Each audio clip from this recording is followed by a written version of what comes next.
G'day, everybody. Hope you're well.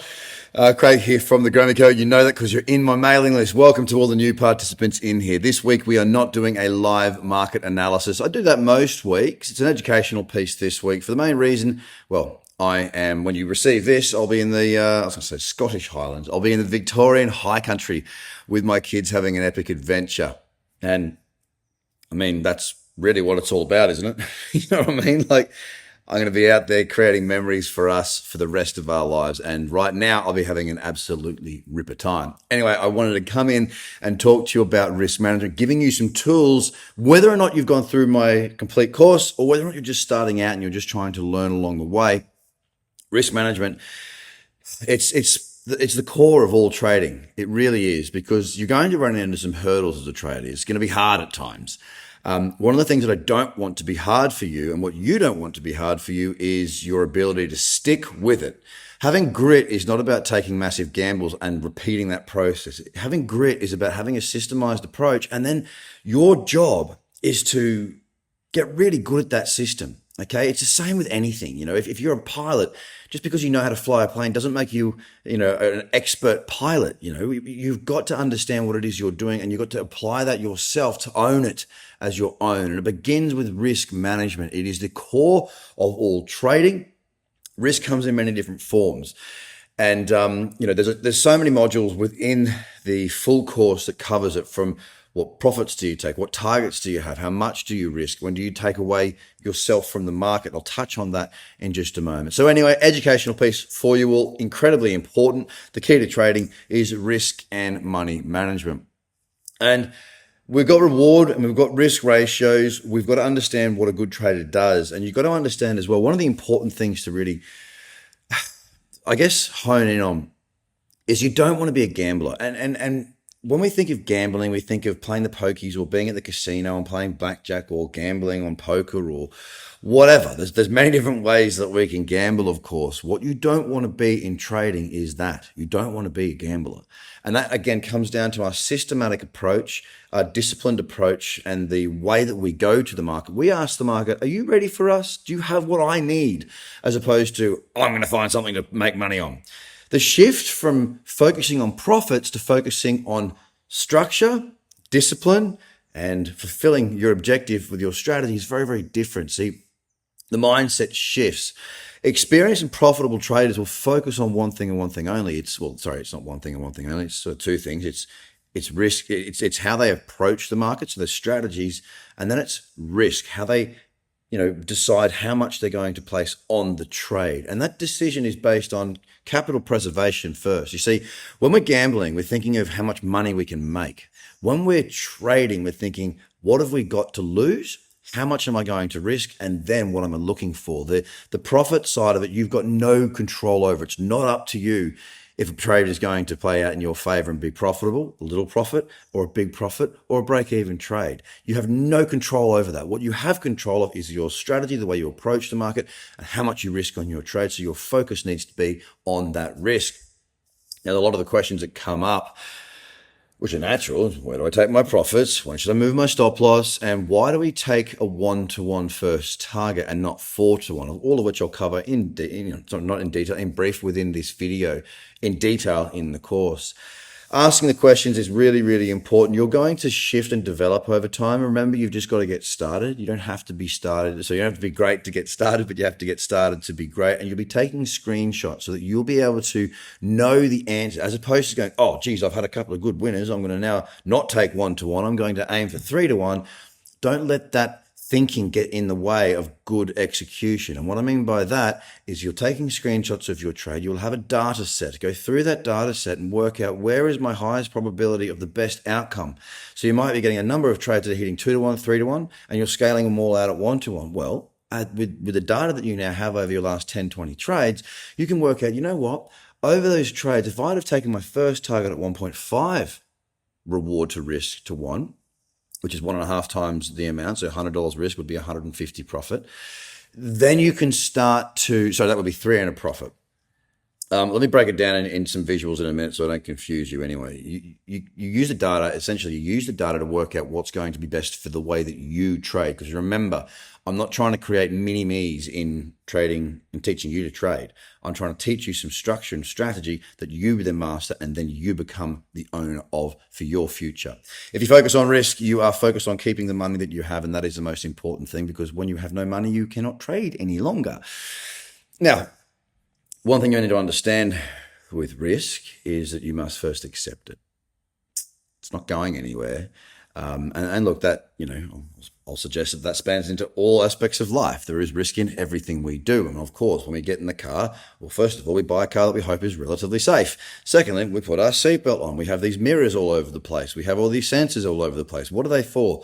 They're for increased safety. They're managing the risk associated with being in a motor vehicle. Well, in trading, and we accept the risk when we get in the car, right? In trading, we must accept that risk first. Every trade you take, you are taking a risk. You may lose money on that trade. To avoid risk is to avoid trading altogether. To avoid risk is to live in a shell. To avoid risk is to have no reward. You must not avoid risk. You must reduce your risk and transfer that risk then into your profits. The reason that we're doing this is to take whatever it is we're risking and try and multiply that level of risk into our reward, and to do that on a consistent basis so that we can yield profits from that and become successful, consistent traders. Now, there's a great quote here from Paul Tudor Jones, which comes out of the book, I think it's the New Trading Wizards, or it might just be the Trading Wizards. Great books, by the way. New Trading Wizards and Trading Wizards, really good books on really great traders.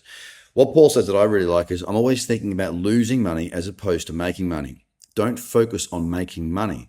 Focus on protecting what you have. And if you think about your own life, you're probably doing that in many different ways anyway. A lot of people are scared of, investing into crypto as an example, because, well, I'm paying off my mortgage, I've got this, I've got that. I don't want to lose that. So you understand the feeling of, I'm going to keep what I've got. Well, keep that and apply it into your trading. Keeping what you have is so important.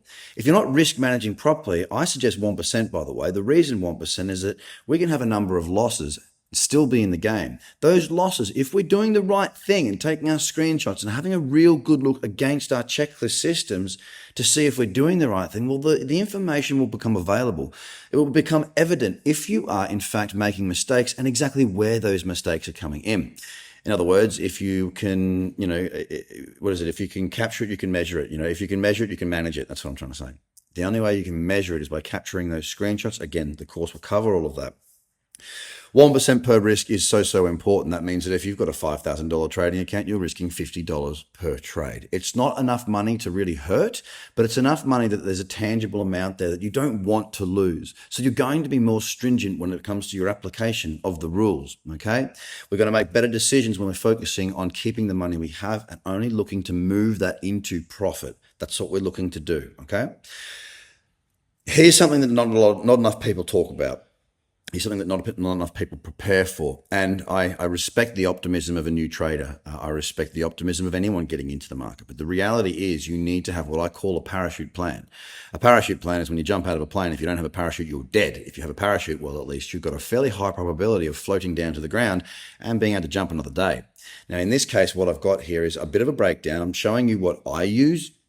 Now, what I use doesn't necessarily need to be what you use. It's what you're comfortable with. What you need to do is you need to have a point at which you stop trading and walk away. You do a review of your screenshots. You see if you're making mistakes, because look, you're going to have periods in time where, you might take 3 or 4 losers right in the nose.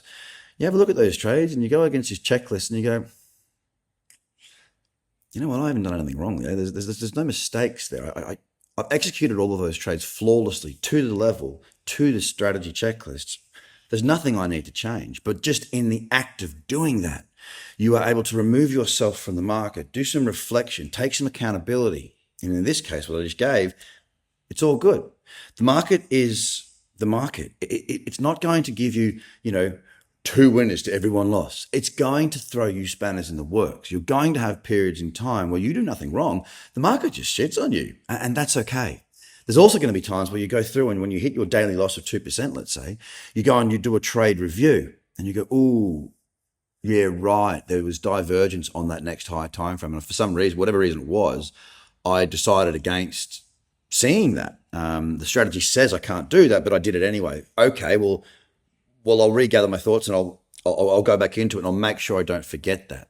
These are the things that we need to do. Once again, accountability, owning what you've done. The only way you can have accountability is by first recognizing where the mistakes are being made.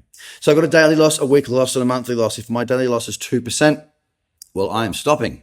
All right. Now that could be 2 trades at 1%. Bang, bang, 2 out. It could be 4 trades at 0.5%. However you skin that cat is up to you. Now you know how much you have to risk per day. In a week, if I'm down 3%, I stop, I walk away. It doesn't matter if it's a Tuesday. If I've got the rest of the week ahead of me, I will not start trading until the following Monday.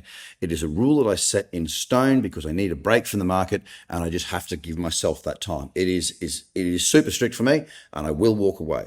5% a month, I am out for the month. If that is the beginning of the month, once again, it would be obviously only in the second week, provided I'm sticking to the rules that I have here. If it's 5% in a month, well, if it's 2 weeks into the month and I'm down 5% in my second week, I'm out. I'm out for the month. And that's it. Full trade review, showing my trades, looking at my trades. If you've got a mentor, showing the trades to your mentor, provided your mentor or the people around you know what it is that you're trading. The Discord community is really great for that, is to have some reflection and to get some help from myself and other people. So you have to have that cutoff point. Whatever it is for you, make sure you've got it. This is all part of your business. Trading is a business. We have plans around how much we risk per trade. We have plans around how much we pull, how much we are down as to when we pull out, and then what we do to bring ourselves back to it. You see, trading is not the sort of business where more work equals let's just power through it, let's just find a solution. In an entrepreneurial world, that I live within, sometimes more time working things out can yield the result you're after, because sometimes it just takes more time to fix the problem. In trading, it's not usually like that if you have a very strict and straightforward plan. It's usually take some time, do your review, get back to a good level playing field. Don't let the energy be up. Your emotions, don't let them be there. If your emotions are there, you've got to stay out until they're gone. And this plan helps you to put yourself into that position where you can do that with a strict set of rules. Now, you've got trade risk and reward. You've got a stop loss, which will dictate your reward to risk ratio on trades. And the way that I go about things is by having 1-to-1. Now, this is very, very good for anybody who's starting out. I suggest that everybody who is beginning as a trader sticks with 1-to-1 to start. Why? Well, because you have not got the data yet to suggest what might be your sweet spot of taking your profits. The other thing is, let's use the example here of trading on a $20,000 account. You're risking $200 every trade for your 1%. So if the trade stops you out, you lose $200. In this particular example, we've got an entry at 6,500 and your stop loss is at 6,100. That is now your trade risk. The trade risk, so-called trade risk, is the distance between your entry and your stop loss, the point at which you will get in and the point at which you'll be taken out. All right? That's your trade risk. Now, to achieve 1-to-1, to make this very straightforward, to achieve 1-to-1, if the trade risk is 400, the distance between your entry and your stop, a 1-to-1 target, so that is a multiple of 1 of risk. 1 equals risk, which is 400. The other one will be reward, which is 1, 400, the same, they're matched off. That would mean that the price needs to move 400 up, in this case it's a long, for you to hit 1-to-1. At that stage, you sell half of your position. So you scale out half of it. You set your limit orders in place to do that. Now you don't need to be at the computer. You've now banked $100 in profit. You've risked 200 on the trade, remember. You've banked 100 in profit. If the price now falls back to your stop loss, you've lost 100 there. You've banked 100 there. You are now break even. And break even is a great place to be, because break even is the place that you become before you become consistently profitable. Let me show it to you in a visual sense. So you can see down here, here is my entry price, right? That is my entry price right here. That is my stop loss. The red section indicates the 1 of risk. Okay, so that is my risk multiple captured in the red. 1-to-1 profit is now added to the top. You can see this. The price now needs to move to this level, and then my order will be filled and I will bank that $100 profit. Then if price goes and falls back down to here, well, I will have banked $100, I will have lost $100, I am now break even. There's a lot more in the course on this, of course, as well as how to manage, adding a little bit to all the fees, all that sort of stuff. But one-to-one as a visual representation is now here on the chart for you. Now, what about this? That's when you scale out, you'll now break even. You have no risk on the trade anymore. Then it can start to move and you trail your stop. And we'll cover that on the course as well. Now, 2-to-1. In this particular example, the price keeps on moving. If you've set a 2-to-1 target, okay, well, you've risked $200. Now it's moved double your risk multiple, 2-to-1. Your profit is now 400. That's looking pretty good right now, isn't it? Oh, of course it is. Well, now we've got 3-to-1. So we've risked 200. 3-to-1 is now, sorry, I've got 3-to-1 visualized, but I'm using 4-to-1 here as an example. My mistake. Little typo over here. Sorry about that. So if you go on 4-to-1, your $200 now is now $800, right? So how do we choose what to do? And that's the question. How do we choose? We can have bigger targets. Yeah, sure. It means that we're going to profit bigger on those trades that allow for those types of moves. Now, you've got to remember that in a strong bull market or a strong bear market, you're going to get some big runners. You're going to get some big moves. But there's also a lot of periods in between where you're not in a ripping market up or a ripping market down. And these times take up most of the time. What's smart is to be able to manage your risk appropriately on every trade. And this is why I recommend taking your risk off the table by taking your first target, 50% of your position at 1-to-1. Why? Well, now you're risk-free. Your job is now to get 1-to-1. After 1-to-1, don't forget, it can still move 4-to-1. It just means that you've got half the position size. So if it's 4-to-1 now, that second position is now 400, not 800, but you've also banked the 100 in taking that profit. So now it's 500, not 800. So the profit margin won't be as large when you scale out, but you won't have as many losses as well.